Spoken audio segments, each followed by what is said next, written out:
This is it. We are back. Welcome to the shit show. This is where we're going to take real life, relatable challenges, including dogs getting in your shots and taking over your couch while you're filming a video. But for fitness, nutrition, healthy lifestyle, breaking them down. What's the science says? What can you actually do about it? How do we make it easier? Because knowing what to do and actually doing it are very different things. So we struggle with this too. We see it every day with our clients, with our patients, and we're here to offer you some real world examples of what works for us, both in our professional and personal lives. Absolutely. And today we are going to be talking about sneaky ways your stress is actually sabotaging your health, your nutrition, your fitness, and what you can actually do about it. So finding that sweet spot.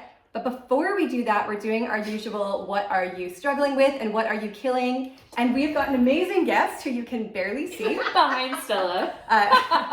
Adrienne Sim is our wonderful friend and a pelvic floor physio. Adrienne, who are you, what do you do, and what are you struggling with and killing this week? Hi, I'm Adrienne. I am a physiotherapist and I practice mainly in pelvic health.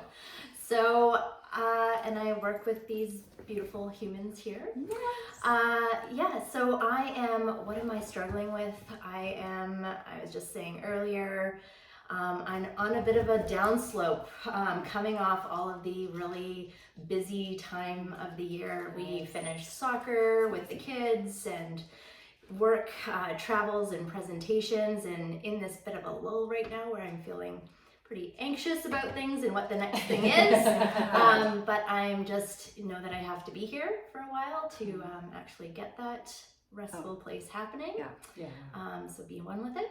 And then my winning. Yeah, what are you winning? My winning. Yeah. Well, my kids are sleeping through the night or have been. Win of its own. Yes. So I've been able to actually wake up early, which is usually my goal. That's my prime time for moving my body. So that has been a consistent for the past week. Oh, so I'm so hanging on to that. I like that. I like it too. Michelle, what are you winning at and what are you struggling with? Oh gosh, I've already forgotten, but it's gonna come to me. So no, I remember now because the thing I'm winning at is the thing I usually struggle with. So you guys know that sleeping is my mountain to climb. I'm not good at going to bed. I'm not good at actually sleeping, but I have been for one whole week hitting my metrics for getting to bed on time, like doing my wind down routine, generally trying to feel better about that. And it does feel really good. The thing I'm struggling with is also related because I like a rabbit hole. And so I have a Garmin that does some sleep tracking, and I was looking at my sleep scores and my body battery, which is just a metric of like sort of your recharge.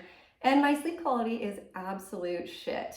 Despite taking melatonin and L-theanine and winding down and having kisses bedtime, which was like a little bit frustrating. So just mentally, I'm trying to figure out what's going on. Is it hormones? Do I need to like keep it up longer? But I have sent Sasha a few like emergency, I'm super annoyed texts, like did something for 5 days. Why isn't it better yet? I love that you, of all people who are like espousing moderation, are like, it's been 5 days, Sasha. Progress over perfection, yes. It applies to everyone except for my sleep, 100%. And Sasha, what about you? Yes, okay, so actually I had a real problem trying to think of what I was winning at, and Michelle lovingly pointed out that the self-care things that I do, so things like daily meditation, daily 30-second cold shower, things that I take for granted that I do to take care of myself, I have continued to do consistently, and I should recognize this as a win because they're not nothing, right? They are all part of that bigger picture of filling up my bucket. What I am struggling with is something that, a struggle I share with Michelle, but she's not struggling with it right now, is I've gone and sasha'd myself and I've done much better. So not much better at sashaying myself, but much better at really identifying what is a priority and what I should be focused on and really dialing down what those things are. But I still find myself with 3 very large priorities, which is better than the 10 that I had. However, those 3 are very big and time consuming. And I forever forget that I am limited in time and energy and capacity. Mm-hmm. I don't know why I think that there's at least 7 of me to do all of the different things. Oh yeah, I absolutely think there's more hours in a day and more days in a week. And I'm always surprised every week that there isn't. Always surprised, and then I get disappointed in myself for not measuring up and like meeting my expectations until I go, wait, these are unrealistic. Yeah. If we're going to be really honest, at the end of the week, I go, Sasha, these are unrealistic. But she does the same for me. So there we go. That's true. But I like it. So we all struggle with that. And I think that's part of why you're probably in that lull too, is you're so used to doing all the things. Totally. I feel like you get used to it and it feels real weird not to. So congratulations for doing the best out of all of us. Allowing a lull. Also, how good does it feel when you do one thing like really well? Oh, so good. Like really well. Like you just have one thing and you focus on that one thing and that's all you do. And then you finish that one thing and you're like, I did that really well. Like it feels so good. Why do we all struggle with adding 10 things? I don't know. Why can't we just do one thing really well and feel good about it? I feel like I deny myself like on purpose by accident, like task completion. Because I really love how good it feels to do something. But I was talking to Adrienne and this morning I started 7,000 independent things, of which it was impossible to complete all 7,000 in like the first 2 hours of the day. But you're right, just to like finish thing does feel good. And it's hard sometimes. It's really hard. On this random tangent, I had it on my like little weekly list because there are some different areas of my house that I want to like clean or gut or like get rid of things. And my bathroom drawers was one of them. And I have 3 bathroom drawers. And yesterday I had cleaned 1 drawer. And I was like, oh, but I could definitely do 2. And I was like, no, you're doing 1 drawer. And I did 1 drawer and I felt really good. Yeah. And I was like, I'll do the next one next week. And then that will feel really good. But it's so funny. Why don't I do that in other areas of my life? You Sasha yourself. But you didn't in that moment, and I'm super proud. Yeah. Okay, but now what are we actually talking about today? Oh my gosh. So stress, it sneakily sabotages you. It gets in the way of your health and your fitness and your motivation. So we're going to just like each touch on something we see for ourselves or in our clients, like the ways it shows up. And we'll finish with a thing each we all do to manage our own emotional physiologic stress. But that'll come later. Who's going first? You might as well.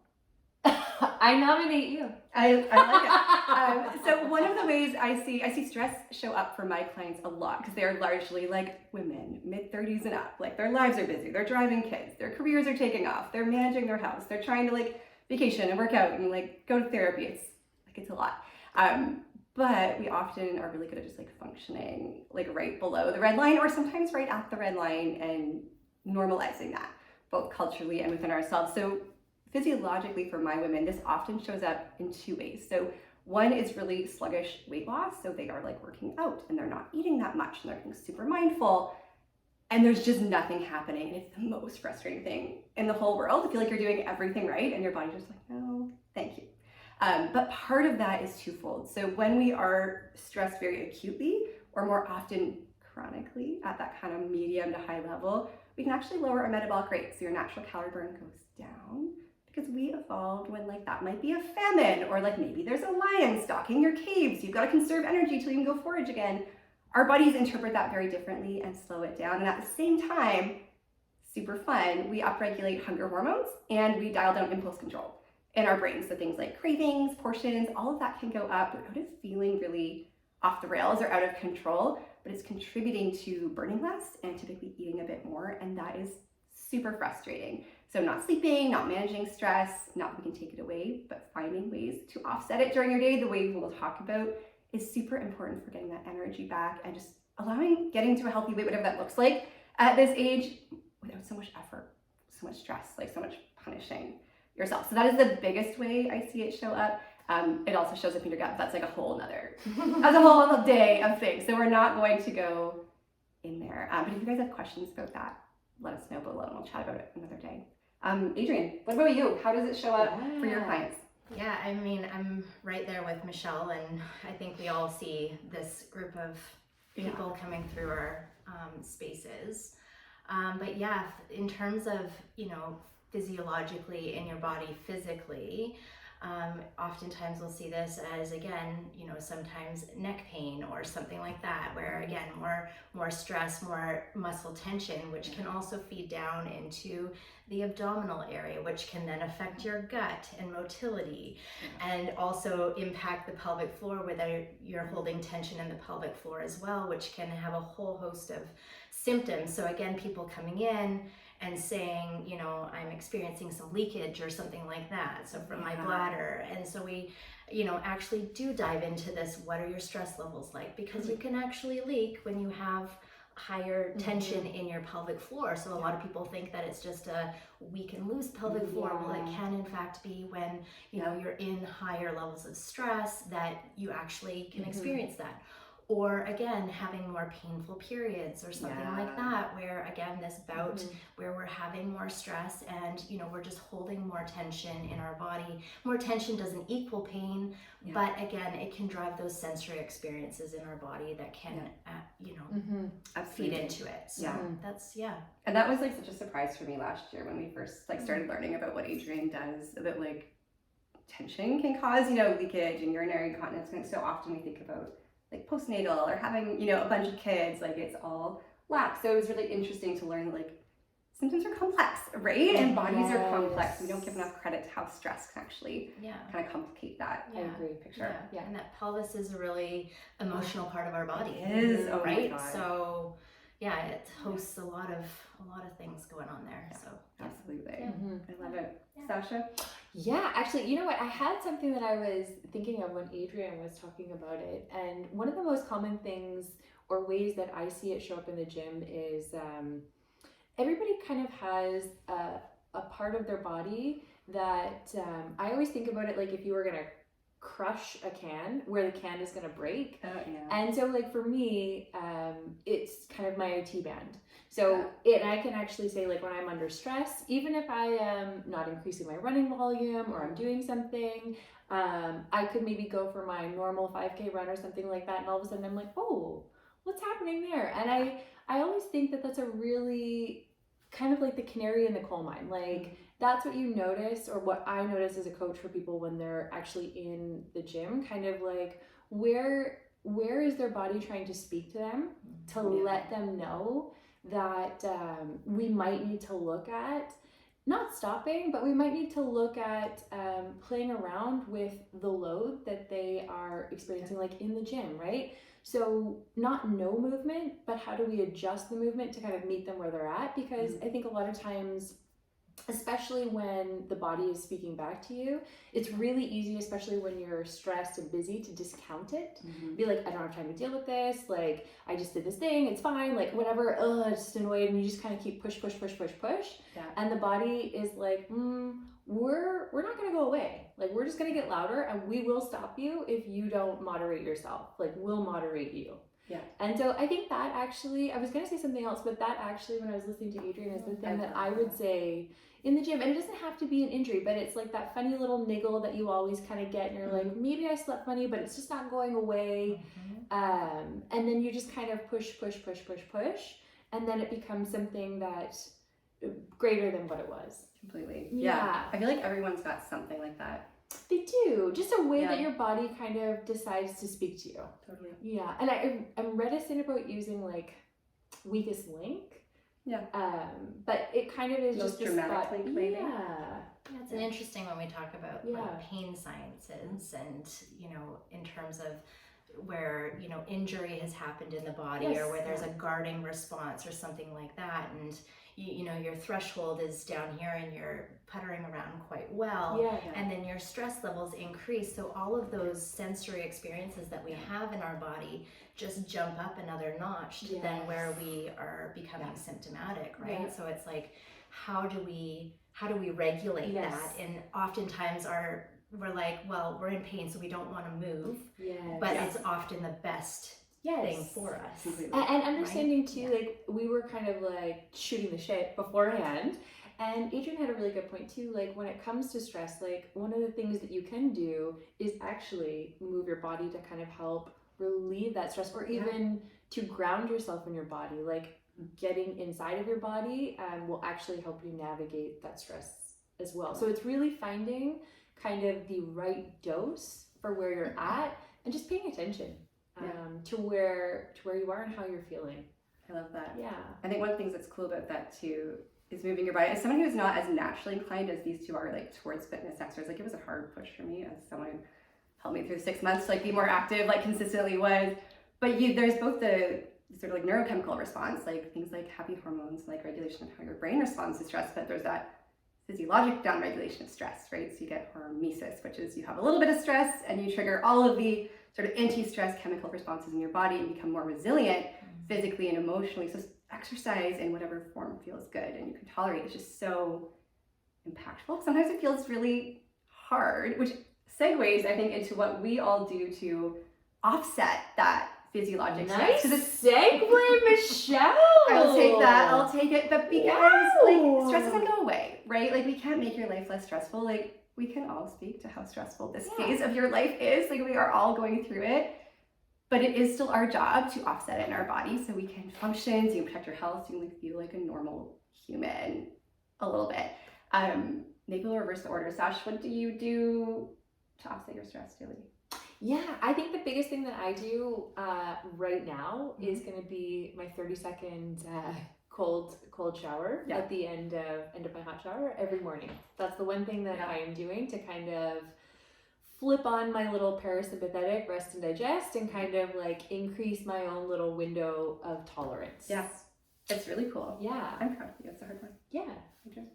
Mine is definitely moving my body. Yeah. So it's whether, again, it's going to the gym and working out with a group of people and just being in my own zone, or again, you know, jumping on the bike in the morning just to get something in to feel like I've done something for myself outside of taking care of my family. So that's the self-care piece that I need to get in to feel that I've grounded myself. Yeah, I love that. That's a huge one. Michelle, what do you I'm do? going to switch mine up from what I think I had. Okay. It's allowed. Yeah. We just roll with whatever we feel like Totally. here. That's the whole point. So I think mine is actually one of the ways I'm getting myself to bed on time is allowing myself some wind down time at night. So not like working until 11 p.m. and then being surprised that I'm not immediately ready to fall asleep, because I love what I do and there's always something to work on, but having some wind down time where I'm like reading or meditating or like chilling in my bedroom or extra time for skincare has been actually like a really nice de-stress, because you know what? I enjoy those things. Yes. And I get very little time to do them during the day, despite not having kids. And honestly, I don't know how people with kids survive, including you, and actually doing all these things.